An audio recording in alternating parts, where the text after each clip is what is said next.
Yin Hsu, a treasure of history.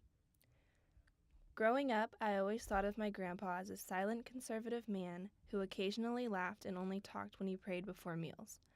My recollection of him was faint, and I only had the fuzzy details of my childhood memories to paint who he was. Flashbacks of him stowed away in the laundry room came to mind. What was in this laundry room, I will never know. Even as a young girl, I knew that trespassing his ingenuousness was unquestionable. Whenever I observed my grandparents, they always communicated in a different language. Taiwanese is what it was called, not Mandarin, not Cantonese, but Taiwanese.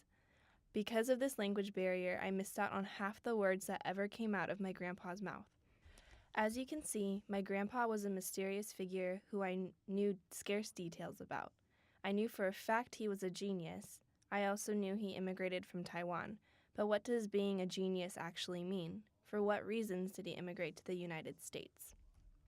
Shortly after these thoughts came to mind, my grandpa sat me down on a couch to make sure he knew exactly what he was getting himself into.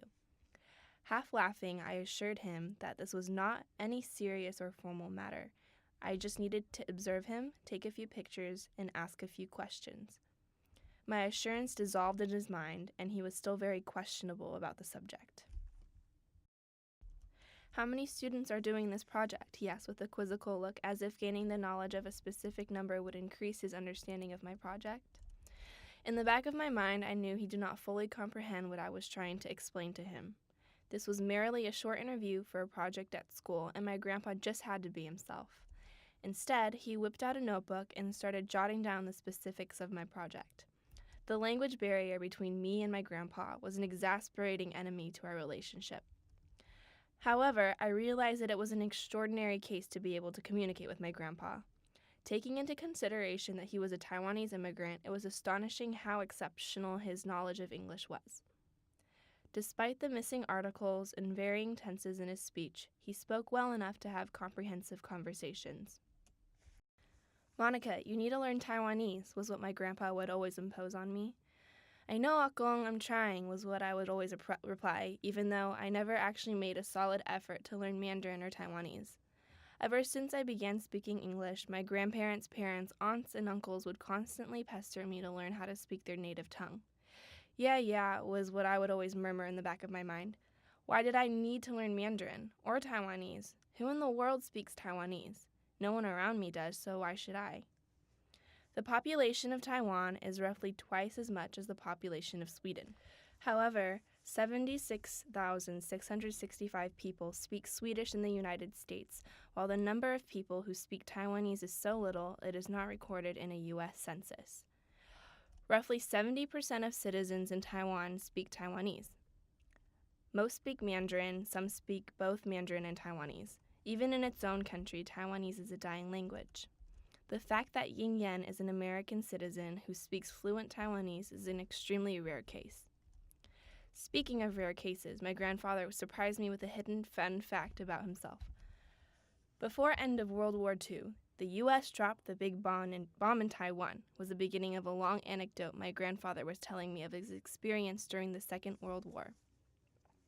Shocked, I listened to the rest of his story in awe of the fact that he experienced World War II. He mentioned that one of the bombs dropped near his shelter, and if that bomb was a little closer, then the whole thing would have blown up. The fact that my grandpa is living proof that World War II occurred is a case becoming exceedingly scarcer.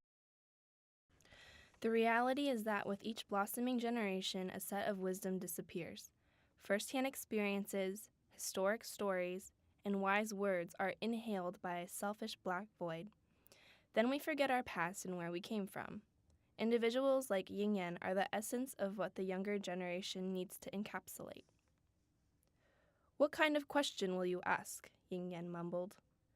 After I completed a short list of topics I would cover during the interview, he stood up abruptly without a word, chair sliding behind him. I did not think much of it. Mysterious acts from my grandpa were a norm. Approximately 5 minutes later, he returned with a rather thick HP laptop. I watched the lights flash within the reflection of his eyes. Waiting for him to finish starting up his computer, I decided it was a good idea to take a candid shot of him. Click, click, Ying Yan stood up. Yet again, he left the table and slowly climbed the carpeted stairs. I should have asked, I thought to myself. Just as a worried feeling crept upon me, my grandpa arrived in the dining room again. Hair gelled and slicked back into a clean side part, he told me, "You can take pictures now." Relieved, I snapped paparazzi shots of my grandpa as fast as my fingers would let me. Curious to see how my grandpa grew up, I asked him to tell me about his childhood. After about 10 seconds of intense thought and furrowed eyebrows, Ying Yen took me on a journey to Taiwan, 1934. I grew up in central Taiwan, Jiayi. My parents went to mainland China when I was 8 years old, were the first 2 sentences of Ying Yen's life story. The following sentence took me by utter surprise. My father went missing when I was 9? Oh, 10. After a few questions of clarification, I gathered that Ying Yen's father was killed by Japanese police. During the years 1895 to 1945, the Taiwanese fought against the Japanese occupation of their country, but were defeated through the biggest battle on Taiwanese soil.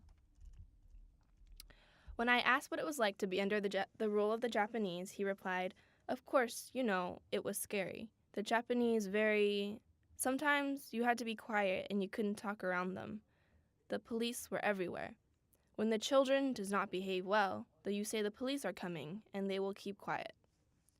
I couldn't help but marvel over how remarkable Ying Yen's memory was. With each year of his life, his detail became increasingly clearer. After immigrating to the United States without anyone by his side, Ying Yen received an acceptance letter in March of 1976 to attend Kent State University in Ohio. A few years later, his wife and 3 children joined him to start a life in the United States. He graduated from Kent State with a stunning PhD in chemistry. A few years later, a professor notified him of a job opportunity at Harvard University. After receiving an acceptance letter from Harvard, one of the most prestigious universities in the United States, Ying Yen began to work where he synthesized a lot of crystal material for the basic research of their physics and chemistry department.